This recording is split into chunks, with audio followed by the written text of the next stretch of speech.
ऐसा छात्र जो प्रश्न पूछता है वह 5 मिनट के लिए मूर्ख रहता है। ऐसा छात्र जो प्रश्न पूछता है वह 5 मिनट के लिए मूर्ख रहता है, लेकिन लेकिन जो प्रश्न पूछता ही नहीं वो जिंदगी भर के लिए मूर्ख रहता है। इसी के साथ हेलो एवरीवन, कैसे हैं आप सब।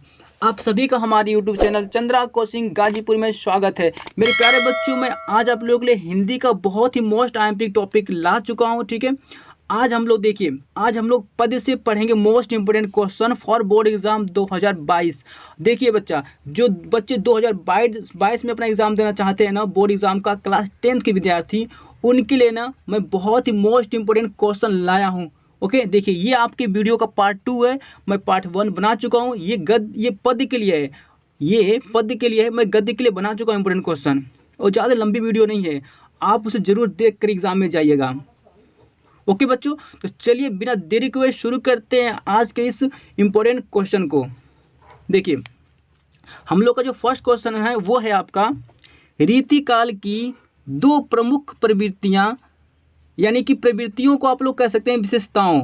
ओके, बहुत सारे बच्चे डाउट में जाते हैं कि प्रवृत्तियां क्या होती हैं, तो प्रवृत्तियों को आप लोग विशेषताएं भी कह सकते हैं। ओके, तो देखिए, तो रीतिकाल की दो प्रमुख प्रवृत्तियों का उल्लेख कीजिए। तो आपको बताना है रीतिकाल की दो प्रमुख प्रवृत्तियों को। देखिए बच्चों, यहाँ पर देखो लिखे भी हम लोग आंसर में, रीतिकाल की प्रमुख प्रवृत्तियाँ इस प्रकार हैं, यानी कि रीतिकाल की प्रमुख विशेषताएं इस प्रकार हैं। कौन कौन सी है देखिए, जो फर्स्ट है आपका वो है श्रृंगार रस की प्रधानता। फर्स्ट है आपका श्रृंगार रस की प्रधानता, और जो सेकेंड है आश्रयदाताओं की प्रशंसा। ओके बच्चों, ये आपके दोनों आपके बहुत, देखिए दोनों आपके जो है ना ये प्रवृत्तियाँ बहुत ही इंपॉर्टेंट है, ध्यान दीजिएगा, ये एग्जाम में हर साल पूछे जाते हैं। ठीक है, चलिए नेक्स्ट देखते हैं हम लोग क्वेश्चन को। मेरा जो सेकेंड क्वेश्चन है वो है आपका, छायावादी काव्य की दो प्रमुख विशेषताओं को लिखिए। छायावादी काव्य की दो प्रमुख विशेषताओं को लिखिए। तो हम लोग देखेंगे छायावादी काव्य की दो प्रमुख विशेषताओं को। देखिए बच्चों, यहाँ पर आंसर आपका है कि छायावादी युग के काव्य की प्रमुख विशेषताएं इस प्रकार हैं। देखिए कौन कौन से हैं आपके, देखिए मेरा जो फर्स्ट है ना वो है प्रकृति का मानवीकरण, प्रकृति का मानवीकरण, और जो सेकेंड है आपका प्रेम सौंदर्य का चित्रण, प्रेम सौंदर्य का चित्रण। ओके बच्चों, तो ये दोनों आपके ना ये विशेषताएं आप लोग याद कर लीजिएगा छायावादी युग के। ओके, चलिए बिना देरी के हुए शुरू करते हैं हम लोग थर्ड क्वेश्चन को। देखिए बेटा, जो थर्ड क्वेश्चन है ना वो है आपका कि उन दो कवियों के नाम लिखिए जिनको छायावाद युग का आधार स्तंभ कहा जाता है। आपको वह उन दो कवियों का नाम बताना है जिनको छायावाद युग के आधार स्तंभ कहा जाता है। तो वो कौन से कवि हैं जिनको छायावाद युग का आधार स्तंभ कहा जाता है। चलिए हम लोग देख लेते हैं यहाँ पर जल्दी से। छायावाद का आधार स्तंभ मानने वाले दो कवि हैं, कौन कौन से हैं बच्चों। देखिए यहाँ पर जो फर्स्ट है आपका ना वो है आपके, फर्स्ट कवि जो है वो है जयशंकर प्रसाद, और जो सेकेंड कवि हैं वो हैं आपके महादेवी वर्मा। ओके बच्चों, और आप लोगों के लिए मैं और ला चुका हूँ सुमित्रा नंदन पंत को भी। किसी बच्चों को मान लीजिए कि इनमें से दो कठिन लग रहा होगा तो इसमें से हेल्प के लिए तीनों याद कर लेगा, जिनमें से दो अपना एग्जाम में लिखना होगा। ओके बच्चों, और देखिए मान लीजिए कि यहाँ पर तो सिर्फ कवियों के नाम पूछा है छायावादी युग के, लेकिन अगर एग्जाम में आपसे पूछ दे कि छायावादी युग के कवियों के नाम भी लिखिए, उनकी रचनाएं भी लिखिए, तो क्या करेंगे आप लोग, रचनाएं भी इसको देख लीजिए। देखिए बच्चों, तो यहाँ पर क्या करना आप लोग को कि जयशंकर प्रसाद जी की रचना कौन सी है, कमायनी और आंसू। जयशंकर प्रसाद जी की रचना यहाँ पर दो हैं, कौन कौन सी हैं, कमायनी और आंसू। ओके, अब देखिए महादेवी वर्मा जी की जो रचनाएं हैं वो है यामा और दीपशिखा। ओके बच्चों, और जो सुमित्रा नंदन पंत जी की जो रचना है वो है लोकायतन। ओके बच्चों, तो चलिए हम लोग क्वेश्चन थर्ड तो कम्प्लीट हो गया है, हम लोग क्वेश्चन फोर्थ को देखेंगे। तो हम लोग क्वेश्चन जो 4 है वो है आपका, प्रगतिवादी युग की प्रमुख प्रवृत्तियों यानी कि विशेषताओं पर प्रकाश डालिए। क्या करना है बच्चों, आप लोगों को ना प्रगतिवादी युग, ठीक है, युग मतलब एक समय, एक काल है आपका, एक टाइम है, ठीक है।